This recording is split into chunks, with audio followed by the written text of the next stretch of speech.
지금 우리 당의 다선 의원들이 이재명과 골프 친 것 때문에 비판 여론이 높습니다. 평상시 같으면은 여야가 교류할 수 있다고 봐요. 근데 지금은 자유 대한민국이 위협받는 상황이기 때문에 저는 다선 의원이든 초선 의원이든 어떤 개인적인 인연이어도 저는 안 가는 게 맞다고 봅니다. 이게 지금 벌써 본인들이 골프 치면서 한담 정도 나눌 수는 있다고 생각하더라도 금방 이용하잖아요.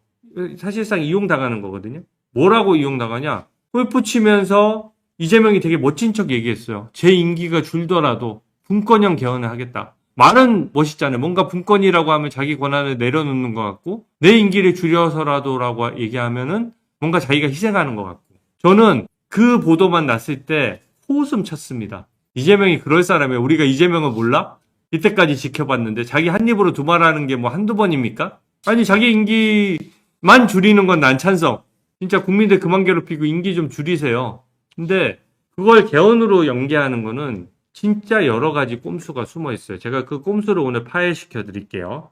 청와대에서 오늘 입장 발표를 했습니다. 이거 우연 아니에요. 국회 권한이 강화된 4년 중임 대통령제가 국민 수용성이 높다. 이 표현 하나하나가 엄청나게 앞머리 굴린 표현들이에요. 그러니까 계획된 플레이. 이 골프 친 분들도 이 기사가 후속 기사로 나올 거라고 생각했으면 안 치죠. 이거는 그냥 뭔가 의례적인 예를 들어 국회의장단이나 부의장단 초청해서 밥 먹고 하는 것들은 어느 정부나 하는 거니까 의례적인 걸로 인식할 수가 있는 거죠. 근데 저는 시기가 안 맞았다라고 보고 제가 뭐 개별 거기 가신 분들을 뭐라고 하진 않겠습니다. 이게 의례적으로 보려면 볼 수 있는데 제가 드리고 싶은 말씀은 뭐냐? 이용당한다는 거예요. 우리가 순진하게 나가면 안 된다는 겁니다. 이 기사 내려고 준비하고 골프 친 것 같으세요? 아니면 골프 치고 우연찮게 얘기가 나와서 이 기사까지 흘러간 것 같으세요? 이거는 골프 치기 전부터 이 모양을 만들어내서 우리 국민의힘이 개헌 저지선을 딱 지키고 있으니까 국민의힘에서 어떻게 여론을 만들어내지 않으면 절대 개헌을 못 하잖아요. 그러니까 마치 쿨한 척, 나 임기에 연연 안 할게라고 하면서 뭔가 정상적인 소통인 것처럼 했는데 실질적으로는 이 개헌 카드를 꺼내기 위한 필수였던 겁니다. 그리고 국민 수용성이 높다는 기준이 뭔가요? 난 저거 보는 순간에 무슨 개수작이야? 이런 생각이 딱 들었거든요. 직관적으로. 여러분들 그런 생각 안 드셨어요? 개수작은 욕설이 아닙니다, 여러분. 개수작 정도는 허용될 것 같은데. 우리 삐 처리하는 거 없나? 있으면은 삐 처리 좀 하면은 내가 그냥 하고 싶을 때 입모양만 하면 삐 이렇게 나가주면 좋은데 어쨌든 이게 4년 중임제라는 데 무서운 꼼수가 숨어 있는 거예요. 연임제와 중임제의 차이점을 여러분들 아실 거예요. 연임제는 뭐냐면 요번에 대통령을 하고 바로 연속으로 하는 것까지만 허용하는 거. 두 번을 하는데 연속으로 끊기면은 안 돼. 근데 중임은 언젠가는 두 번 할 수 있는 거예요. 그러니까 예를 들어서 이재명이 4년 하고 내려와도 한 10년 뒤에 이재명이 또 4년을 할 수 있는 걸로 원래는 헌법 해석상 그건 안 되거든요. 원래도 안 되는데 쟤네들은 헌법재판소도 다 지들 편으로 채웠잖아요. 대법원도 다 지들 편으로 채웠으니까 무슨 법률의 해석이나 헌법의 해석에서 지들 마음대로 우길 자신이 있는 거예요. 여러분 북한이나 중국이 헌법 없을 것 같습니까? 북한에 어이없게도 헌법 있어요, 여러분. 북한도 법이 있어요. 독재자 정권인데 왜 법이 있을까요? 그럴듯하게 인민들을 통제하기 위해서 자기들이 객관적으로 통치한다는 거 보여주기 위해서 법은 만들어 놓고 그 법 해석을 지들 마음대로 하는 겁니다. 그래서 사법부가 무너진 국가를 독재 국가라고 하는 거예요. 베네수엘라가 망했던 이유 그거잖아요. 독재자들이 제일 먼저 한 일이 사법부 장악이잖아요. 대법관 늘려가지고. 법을 마음대로 해석하니까 법은 있는데 마음대로 해석하는 거죠. 근데 이재명이 연달아 연속으로 하는 거는 지금 헌법 규정이 너무나 명백하고 연달아 하겠다 그러면은 지금 폭동이 일어날 분위기니까 본인 입장에서는 권력을 손에 놓는 순간 바로 감옥 갈 거라고 생각하는 거예요. 나는 저거 보면서 본인도 그래도 감옥 갈 거를 알고는 있네라는 생각이 들었어요. 권력을 손에 놓는 순간 재판을 받게 되고 재판 받으면은 북한에 800만 불 갖다 주고 이런 거 형량이 얼마나 높겠습니까? 이화영이 7년 6개월 형이 나온 거는요, 여러분, 대법원에서도 이하영이 주범이라고 안 본 거예요. 아니, 생각해 보십시오. 기업에 삥을 뜯어서 북한에다가 백 몇십억에 김정은을 몰래 갖다 바쳤는데, 이게 징역 7년짜리입니까? 지금은 죄 안 되는 것도 다 몰아붙여가지고 국무회의 때 비상계엄은 막았느니 못 막았느니 하면서 이진간에 25년씩 말도 안 되는 판결을 하잖아요. 김정은한테 돈 갖다 바친 게 그거야말로 매국노고, 매국노 정도가 아니지. 그거야말로 이적행위고, 그 돈 가지고 미사일 개발하고 김정은이 와인 처먹는 거 아니에요? 그러니까 그걸 준 거는 최소한 징역 20년 이렇게 때려야 되는 거예요. 그래서 이하영이 왜 이재명을 불었겠어요? 자기가 주범으로 몰리면은 평생 감옥에 있어야 되겠구나라는 생각이 드니까 분 거지. 불어서 자기한테 이득되니까 분 거잖아요. 그래서 시야적으로 봤을 때, 이하영이 이재명을 불었다가 다시 원상복귀 됐지만 법원의 전체적인 시각으로 봤을 때는 이게 주범이라고 봤을 때는 7년 6개월은 너무 약한 거죠. 그러니까 이게 그런 시각이면 다시 또 재판이 열리면 어떻게 됩니까? 권력을 손에 놓는 순간 이 사건부터 이제 완전 뭐 20년짜리가 되는 거예요. 최소 20년, 25년짜리가 되는 겁니다. 이 사건만 있나요? 대장동 사건이 있죠. 모든 사건들 다 있잖아요. 그래서 권력을 손에 안 놓으려는 겁니다. 연임제는 절대 불가능하니까 중임제라고 했어요. 예전부터 헌법 대통령제에 대해서는 5년 단임제 대비로 4년 연임제에 대해서는 우리가 5년 만에 단임을 하다 보니까 정책 연속성이 떨어져서 4년 하고 국민의 중간평가 같은 거죠. 중간평가를 해서 한 번 더 4년을 연임할 것이냐 말 것이냐, 이거를 지금 할 수 있는 제도에 대해서는 예전에 논의가 많았어요. 근데 이거를 중임제는 우리는 생각도 못했어. 왜냐면 중임제는 4년을 대통령 한 사람이 국회로 다시 국회의원 배지를 달고 당대표 같은 거 하면서 또 4년을 버티다가 막 국무총리도 했다가 약간 푸틴 메르데베프인가 뭐 있잖아요. 대통령 했다가 다시 총리로 내려온 사람. 그러니까 푸틴이 자기 대리자를 대신시켰거든요. 그런 식의 꼼수가 가능한 게 4년 중임이에요. 그렇기 때문에 4년 중임은 여러분 분권형이 아닙니다. 그리고 미국은 4년 중임이지만 다른 선거제도나 이런 것들이나 이런 정체적인 시스템이 우리나라하고 좀 많이 달라요. 그리고 실질적으로 4년 연임제처럼 운영이 되어 왔어요. 근데 트럼프 대통령만 한 번 임기를 건너뛰고 중임을 한 택이거든요. 근데 지금 우리나라 같은 환경에서 4년 중임제를 한다는 거는 말이 안 돼요. 우리 보좌진이 메드베데프라고 합니다, 여러분. 푸틴과 메드베데프, 이 모델을 꼼수처럼 생각하는 거예요. 그래서 내가 4년 연임제는 입에 익어서 많이 얘기했는데 민주당에서 지난 대선 때도 그렇고 수시로 얘기할 때마다 4년 중임제라는 말을 굳이 쓰더라고요. 그 얘기는 뭐냐? 이재명이 권력을 놓지 않고 의회 권력에 기대 있든 다시 또 꼼수를 쓰든 그걸 해보겠다는 게 들어가 있는 거고요. 두 번째는 이게 4년 중임제의 앞에 전제가 붙었잖아요. 국회 권한이 강화된. 이게 되게 이상해요. 국회 권한은 우리가 지금 이미 헌법적으로 굉장히 국회 권한이 강하게 설계되어 있어요. 이 얘기는 뭐냐? 나 대통령 임기 1년 내려놓는 대신에 의원 내각제 비스무리하게 만들어서 내가 내각제 수상처럼 할 수 있으면 거기 가서 좀 할게. 라는 꼼수 아닙니까, 여러분? 이거 우리가 개헌 저지선을 내주거나 개헌에 찬동하는 거는 대한민국 역사의 역적이 되는 겁니다. 이거는 누구라도 이건 안 되는 거예요. 국회 권한이 강화됐다는 건 말이 안 돼요. 왜냐하면은 제가 약간만 설명을 드리면 원래 대통령제는요. 국회 권한이 우리나라처럼 되게 큰 데는 국회 해상권을 부여하는 경우가 많아요. 대통령한테. 근데 우리는 기존의 대통령제가 너무 강했다는 것에 대한 어떤 반작용으로 저번에 그 헌법이 만들어졌기 때문에 그것 때문에 국회 권한이 지나치게 강화된 거예요. 그래서 국회는 대통령을 탄핵할 수 있는데 대통령은 국회를 해산할 수 없어. 그러니까 국회가 폭주를 해도 대통령 법률안 거부권 외에는 할 수 있는 게 없는 거예요. 유일하게 국회에 대해서 견제할 수 있는 게 헌법재판소랑 사법부인데 저렇게 사법부 헌법재판소 다 들어누워 버리면은 국회가 지금도 폭주해가지고 보안수사권 폐지도 지들끼리 뚝딱뚝딱해서 마음대로 하는데 여기다가 국회 권한을 더 강화시키겠다? 그 얘기는 나 더 해먹을래 이런 얘기처럼 들리지 않나요? 너무나 꼼수 개헌이고요.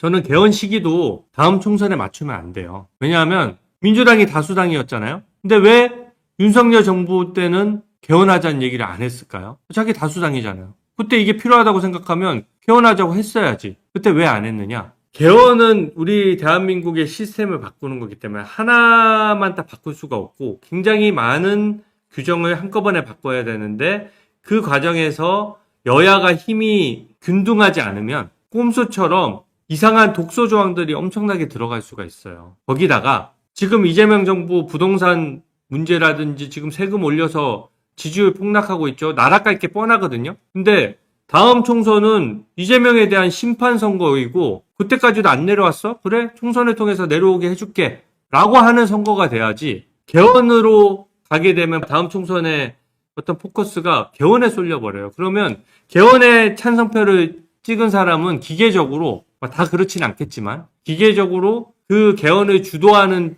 쪽이랑 표가 좀 같이 갈 위험성이 있어요. 그러니까 이번 지방선거 때도 부랴부랴 규정 한두 개 바꾸면서 원포인트 개헌이라고 해서 개헌의 찬반 투표를 지방선거에 붙이려고 하잖아요. 그러면 헌법 공부를 국민들이 하실 수가 없잖아요. 다 생업에 바쁘기 때문에 개헌에 찬성표를 던지는 사람은 약간 여당 쪽에 유리하게 투표를 하는 성향이 될 수가 있어요. 약간 줄투표처럼. 그러니까 지방선거에 대한 꼼수로 우원식이 그렇게 방망이 빵빵빵 두들기면서 막 화냈던 이유도 잔머리 쓰는 게 들켜가지고 개헌을 못하니까 왜 우리가 꼼수 쓰다가 선생님한테 걸리면은 걸린 놈이 더 썩내잖아요.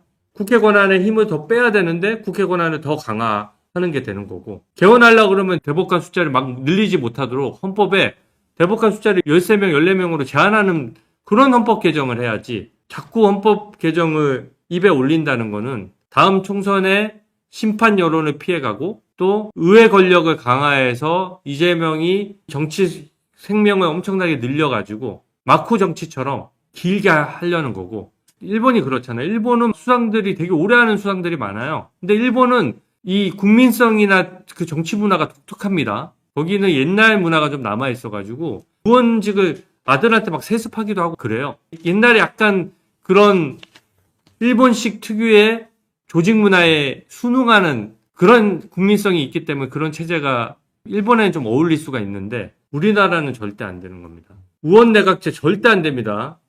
우원 내각제는 절대 반대 입장이라는 거 매번 얘기한 적이 있고 임기 단축 개헌이라는 말에 속으시면 절대 안 됩니다. 제가 오늘 입장 냈는데 꼼수 중에 꼼수예요. 저는 이거 확신해요. 이거 자기 4년 깎아주는 척 하면서 다음 공천 때 친명계들로 쫙 깔아가지고 다음번에 또 국회의원 배지나 달거나 아니면 뭐 배지 안 달아도 친명계로 다 쫙 깔려 있으면은 거대 개파의 수장처럼 되는 거잖아요. 그러면은 그때 가서 자기 또 재판 안 받고 버틸 수가 있는 거지. 그게 왜 그러냐? 중임제가 돼서 본인이 언젠가 또 대통령이 될 수 있다라고 생각하면 그 국회의원들도 뭔가 뒤통수 치기도 어렵잖아요. 그러니까 계속 이재명 편을 들 수밖에 없는 거예요. 원래는 권력이 넘어가면서 대통령 직위가 끝나는 순간 이제 더 이상 정치에 관여 안 할 사람이기 때문에 그냥 전직 대통령이 되는 순간 권력을 잃어버리는 거거든요. 그 권력을 붙잡겠다는 게 여기에 꼼수인 겁니다. 우리 당 의원님들 마음에 안 드는 게 많죠. 근데 우리가 개헌 저지선도 있고 다 자르고 나면은 우리가 뭘 지키고 싶은 걸 지킬 수 없게 돼요. 그러니까 저는 개별적인 비판을 안 하겠습니다, 오늘은. 근데 이건 알아줬으면 좋겠어요. 순수하게 골프를 칠 사람들이 아닙니다. 속으면 안 됩니다. 윤상현 위원장 초반에 올림픽 공원 재검표 혼자서 막 밀어붙이려고 했어요. 근데 여러분들이 활약이 좋으시더라고요. 내가 그 회의장에 갔더니 윤상현 위원장이 나도 반대하니까 막 얘기를 하는데 내 얘기에 집중을 못하고 계속 휴대폰을 보고 있는 거야. 휴대폰을 계속 봐요. 뭔가 했더니 우리 자유오빠 국민들이 문자 메시지를 엄청 보낸 거야. 그런 거 좀 신경 쓰는 스타일이시더라고. 나는 개딸들 문자 와도 그냥 신경도 안 쓰는데 그냥 그 문자들 막 계속 오는 휴대폰 계속 울리니까 계속 보고 있더라고. 그런 힘들이 모이고 개별 국회의원들이 계속 반대를 하니까 결과적으로 혼자서 밀어붙이기 어렵게 되는 거잖아요. 그러니까 이 개헌 문제도 초기에 싹을 잘라버려야 돼요. 정상적인 방법으로는 민주당 정권이 한 번 더 연장되는 건 불가능하다는 뜻 아닙니까? 임기를 줄여서라도 뭔가 국회 권한을 강화한다는 게 어떻게든 선거제도 개혁 안 하고 총선만 어떻게 넘겨가지고 다수당이 되면은 거기에 또 기생해서 그렇게 하겠다는 거 아니에요? 우리가 국민들이 개헌저지선을 지켜준 그 의미를 자유 대한민국을 지키라는 역사적 명령이에요. 그 어려운 선거판, 이 잘못된 선거제도, 그리고 불공정한 운동장, 이런 것들과 다 연합돼가지고 이 어려운 와중에서도 우리 국민이 개헌저지선을 지켜준 의미를 정말 제대로 새겨야 된다고 생각합니다. 하나만 더 하고 넘어갈게요. 이재명이 근저당권을 설정하면서 무이자로 돈을 빌려주면서까지 집을 팔았어요. 근데 그게 왜 꼼수인지 제가 설명드렸습니다. 이거는 그때 못 팔았으면 딱지가 안 나와. 그래서 그 가격을 못 받는 거예요. 제가 요새 그 댓글이 되게 재밌던데, 이재명이 빚 탕감해준다고 하는데 그 근저당 설정해준 사람 그 빚도 탕감해줘야 되는 거 아니에요? 그 빚도 갚을 필요 없는 돈 아니냐는 생각이 들 정도인데 그만큼 꼼수였잖아요. 근데 자기가 집 팔고 나서 양도소득세를 막 올리고 보유세를 올리는 하여튼 세제 개편안을 내놨어요. 그래서 제가 좀 가까운 분 중에 세무사 하시는 분이 있어가지고 제가 세금 계산까지는 잘 못하거든요. 그래서 이재명이 만약에 집을 안 팔았다면 세금을 얼마나 더 냈어야 돼?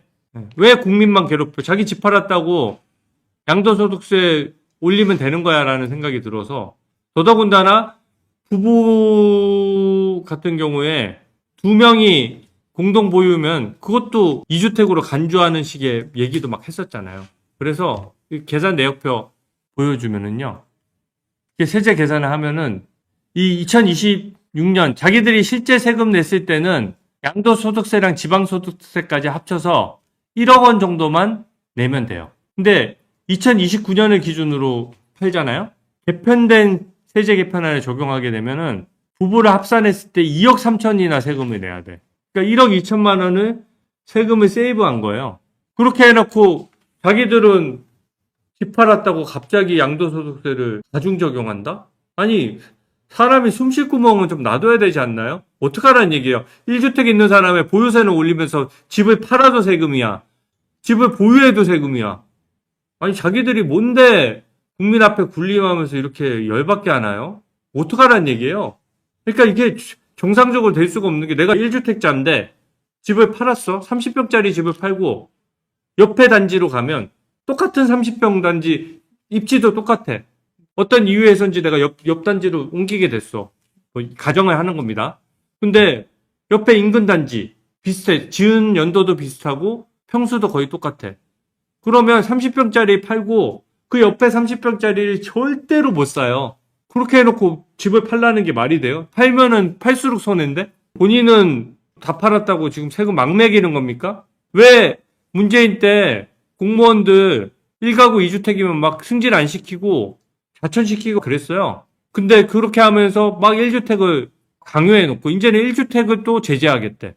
그런 식으로 본인들이 국민들에게 힘들게 제재를 가할 거면은 자기부터 솔선수범해야 되죠. 자기는 싹 팔고 낮은 세금 내고 나가놓고 우리는 세금 더 내라고요? 말이 안 되죠. 그럼 세제 개편을 좀 더 서둘렀어야지. 본인한테 적용될 정도로. 몇 개월만 서두르면 되잖아요? 안 그렇습니까? 이게 페퍼스적인 발상이라고 저는 생각하는데, 계속해서 지금 청년들의 어떤 목소리를 제대로 본질을 못 듣고 있어요. 청년들은 공정한 기회를 원하는 겁니다. 기득권 세대들이 본인들은 대출 땡겨서 집 샀잖아요. 근데 왜 내가 여러 개에 따라서 대출 받고 싶으면 대출 받고 전세 끼고 싶으면 전세 끼고, 너무 과도한, 누가 보더라도 명백한 다주택에 투기하는 세력만, 영업적으로 하는 사람들만 속아내면 되는데 왜 1주택자까지 투기꾼을 취급하냐. 그리고 왜 실수요자까지 이렇게 괴롭히냐. 내가 내 인생 계획을 세웠는데 신혼부부가 이렇게 해서 내가 집을 일단 마련하고 어디서 좀 좁은 집에서 살면서 어렵게 빚 갚아서 몇 살 되면은 그 집이 내 집이 되고, 다 인생 계획을 그렇게 세우고 그게 또 인생의 재미 아닌가요? 근데 거기에 대해서 쥐가 뭔데 왕이냐 이거예요. 근데 그거를 자꾸 그냥 청년들이 집이 없으니까 그냥 징징댄다고 생각해가지고 그러면 임시로 우리가 그냥 싸게 공급해 줄 테니까 펫버스에도 살아라 라고 하더니 이제는 고시원에 대해서 욕조를 넣어서 청년주택을 하겠대요. 저도 고시 공부를 했었잖아요. 저는 고시원에 살진 않았는데 제 친구들이 대부분 고시원에 살아가지고 그 고시원에 놀러도 많이 가고 살아보신 사람 다 알 거예요. 거기 둘이 앉아서 조리도 원래는 안 됩니다. 어디 컵라면 하나 같이 먹기에도 빠듯해요. 그 장소가. 거기 욕조 넣으라고요? 누가 짤로 올려주셨던데 고시원에 욕조 넣으면 누울 자리가 없습니다. 이거를 대책이라고 내놓습니까? 고시원을 안 가본 거예요, 여기. 아, 진짜 고시원도 안 가보고 어떻게 고시가 됐나.